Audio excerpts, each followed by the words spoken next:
Hello guys, welcome to back my channel. जैसा कि आप सभी लोग जानते हैं, ये जो वीडियो है वो है क्लास 10th यूपी बोर्ड के लिए। ये जो हमारा पूरा पेपर पैटर्न है वो है एनसीईआरटी बेस्ड पैटर्न। जैसा कि आप सभी लोग जानते हैं, पेपर फर्स्ट हमारा कंप्लीट हो चुका है और आज हम लेकर आए हैं सेकंड चैप्टर, जिसका नाम है अम्ल, क्षार एवं लवण, जिसे हम कहते हैं एसिड, बेसिस एंड साल्ट्स। तो इस चैप्टर में सिर्फ हमको 3 टॉपिक पढ़नी है, जिसका नाम है अम्ल, क्षार एवं लवण। तो हम चलिए डिस्कस करते हैं कि हमारी इस टॉपिक में अम्ल क्या होती है, क्षार क्या होती है और लवण क्या होती है। तो जैसा कि आप देख सकते हैं, हमारी पहली हेडिंग है अम्ल, जिसे हम बोलते हैं एसिड्स। तो एसिड के बारे में अरहेनियस नाम की एक साइंटिस्ट हैं, उन्होंने 1884 में आयनन के सिद्धांत के अनुसार एक नियम बताया है, जिसे हम लोग अम्ल की परिभाषा में जानते हैं। इनका कहना है कि वे पदार्थ जो जलीय विलयन में hydrogen ion means H+ ion देते हैं तथा हाइड्रोजन आयन के अतिरिक्त और कोई आयन नहीं देते हैं, अम्ल कहलाते हैं। मीन्स जैसे कोई भी यौगिक है, कोई भी पदार्थ है, अगर वो जलीय विलयन में वियोजित होता है तो वो सिर्फ और सिर्फ H+ देगा, H+ के अतिरिक्त और कोई धनायन नहीं देगा, तो उसे हम क्या बोलेंगे, अम्ल बोलेंगे। जैसा कि आप HCl में देख रहे हैं, इसमें H+ है, H+ के अतिरिक्त और कोई धनायन नहीं है। हालांकि ये Cl- ऋण आयन है, तो इसे हम क्या बोलेंगे, अम्ल बोलेंगे। ऐसे जितने भी हमारे पदार्थ होंगे जलीय विलयन में H+ देंगे तो उसे हम बोलेंगे अम्ल। सेकेंड आप देख सकते हैं नाइट्रिक एसिड HNO3, ये भी हमारा वियोजित होकर H+ और NO3 माइनस दे रहा है। Last sulphuric acid 2H++ SO4 double minus. अब हम जानेंगे कि अम्ल हमारे कितने प्रकार के होते हैं। तो अम्ल जो होते हैं हमारे 2 प्रकार के होते हैं। फर्स्ट हमारा होता है प्रबल अम्ल, जिसे हम बोलते हैं स्ट्रॉन्ग एसिड। सेकंड हमारा होता है दुर्बल अम्ल, जिसे हम बोलते हैं वीक एसिड। अब हम जानेंगे प्रबल अम्ल किसे बोलते हैं। तो वे अम्ल जो अपने जलीय विलयन में पूर्ण रूप से आयनित होते हैं या फिर वियोजित होते हैं। इसके लिए 2 वर्ड है, आयनित या फिर वियोजित। वियोजित मतलब टूट जाना, आयनित मतलब विलयन में अपने आयंस में टूट जाना, उन्हें प्रबल अम्ल कहते हैं। तो सल्फ्यूरिक एसिड HCl और HNO3 ये स्ट्रॉन्ग एसिड हैं, ये पूर्ण रूप से जल में वियोजित हो जाते हैं, इसे हम बोलेंगे प्रबल अम्ल। इसका ठीक उल्टा दुर्बल अम्ल होता है, मीन्स वे अम्ल जो अपने जलीय विलयन में पूर्ण रूप से आयनित नहीं होते हैं, उन्हें दुर्बल अम्ल कहते हैं या फिर वीक एसिड बोलते हैं। तो उनका जो एग्जाम्पल है ये है एसिटिक एसिड, इसे जिसे सिरके के नाम से भी हम जानते हैं। ये है हमारा एसिटिक एसिड, एसिटिक अम्ल। और हमारा जो सेकेंड है वो है फार्मिक अम्ल। तो ये जो हमारे हैं 2 अम्ल, ये हैं वीक एसिड्स। नेक्स्ट टॉपिक हम बढ़ते हैं अपनी अगली टॉपिक की तरफ, जो है हमारा क्षारक, जिसे हम बेसिस बोलते हैं। तो क्षारक किसे कहेंगे, ठीक अम्ल की तरह ही आर्हेनियस ने क्षार की भी डेफिनेशन दी है। तो वे पदार्थ जो जलीय विलयन में हाइड्रोक्सिल आयन देते हैं, मीन्स OH- आयन देते हैं, OH- आयन के अतिरिक्त और कोई ऋणायन नहीं देते हैं, क्षारक कहलाते हैं, बेस कहलाते हैं। जैसा कि एग्जाम्पल में आप देख सकते हैं, सोडियम हाइड्रोक्साइड हमारा पदार्थ लिया गया है, इसे हम जब जलीय विलयन में वियोजित कर रहे हैं तो ये देखिए OH- आयन दे रहा है, मीन्स ये हमारा क्या है, क्षारक है। ऐसे ही आप सेकंड देख सकते हैं अमोनियम हाइड्रोक्साइड को भी हमने जलीय विलयन में वियोजित कराया तो OH- आयन दिया, इसे हम बोलेंगे क्षारक। अब बातें आती है कि क्षारक के और कौन से प्रॉपर्टी होती है। तो वे क्षारक जो जल में घुलनशील होते हैं, ध्यान दीजिएगा, वे क्षारक जो जल में घुलनशील होते हैं, मीन्स ऐसे बहुत सारे क्षारक हैं जो जल में घुलनशील तो होते हैं लेकिन पूर्ण रूप से घुलनशील नहीं होते हैं। तो वे क्षारक जो जल में घुलनशील होते हैं उन्हें क्षार कहते हैं, सॉरी यहाँ पे थोड़ा सा गलत हो गया, उन्हें क्षार कहते हैं। ठीक है, उन्हें क्षार कहते हैं, मीन्स एल्कली कहते हैं, बेस कहते हैं। जैसे NaOH, KOH और NH4OH एक्सेट्रा, ये सब जो है वो जल में घुलनशील क्षार हैं। और ऐसे क्षारक होते हैं जो जल में घुलनशील नहीं होते हैं, तो वो हमारे क्षार नहीं होते हैं।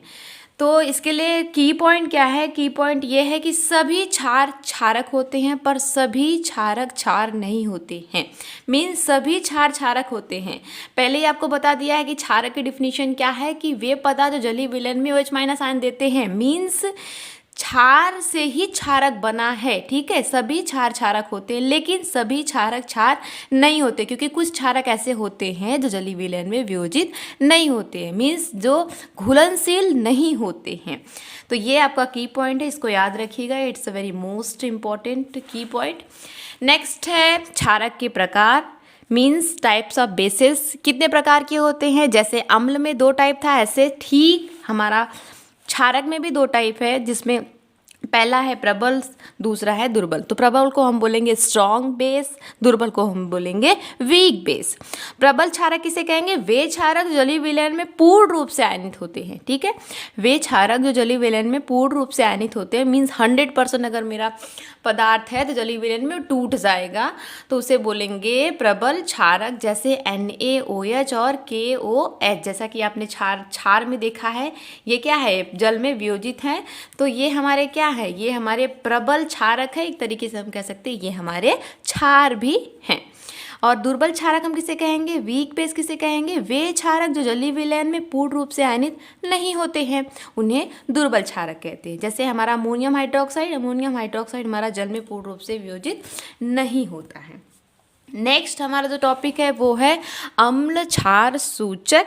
ये काफ़ी इंपॉर्टेंट है। अम्ल क्षार सूचक किसे बोलते हैं? जिसका नाम है एसिड बेस इंडिकेटर। कुछ पदार्थ को अम्ल या क्षार के जलीय विलयन में मिलाने पर, ध्यान से सुनिएगा, कुछ पदार्थ को अम्ल या क्षार के जलीय विलयन में मिलाने पर इनका रंग बदल जाता है। ये पदार्थ अम्ल क्षार सूचक कहलाते हैं, ठीक है। अम्ल क्षार सूचक कहलाते हैं। अब यहाँ पे एग्जाम्पल्स है, ऐसे कौन कौन से पदार्थ है जो अम्ल क्षार सूचक कहलाते हैं। तो फर्स्ट है हमारा लिटमस पेपर। अब हम जानेंगे लिटमस पेपर क्या होता है। तो लिटमस पेपर जो होता है, कागज़ की एक पतली पट्टी को लिटमस विलयन में भिगोकर, ठीक है, लिटमस विलयन पहले हम बनाते हैं, फिर कागज़ की एक पतली पट्टी को लेते हैं, उसे क्या करते हैं? विलयन में भिगोकर सुखा देते हैं। कागज़ की इसी पट्टी को हम लिटमस पेपर बोलते हैं। उसके बाद हमारा है हल्दी। हल्दी जो है वो भी हमारा एक इंडिकेटर का काम करता है, मीन्स सूचक का काम करता है। हम जानते हैं हमारा जो हल्दी पाउडर होता है वो येलो कलर का होता है, पीले कलर का होता है, लेकिन उसी हल्दी पाउडर में अगर क्षारीय विलयन डाल देते हैं या फिर क्षारीय विलयन में हम हल्दी पाउडर डाल देते हैं तो हम देखते हैं कलर कैसा ऑब्टेन होता है हमको?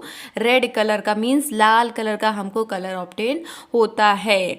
ये जो हमारे लिटमस पेपर और हल्दी हैं, इसे हम कह सकते हैं ये कुछ प्राकृतिक प्रकार के हमारे सूचक हैं, मतलब प्राकृतिक सूचक है, इसे हमने बनाया नहीं है, ठीक है।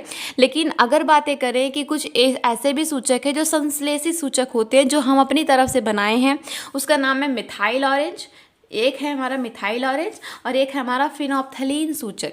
ये हमारे जो ऐसे सूचक है ये संश्लेषित सूचक है।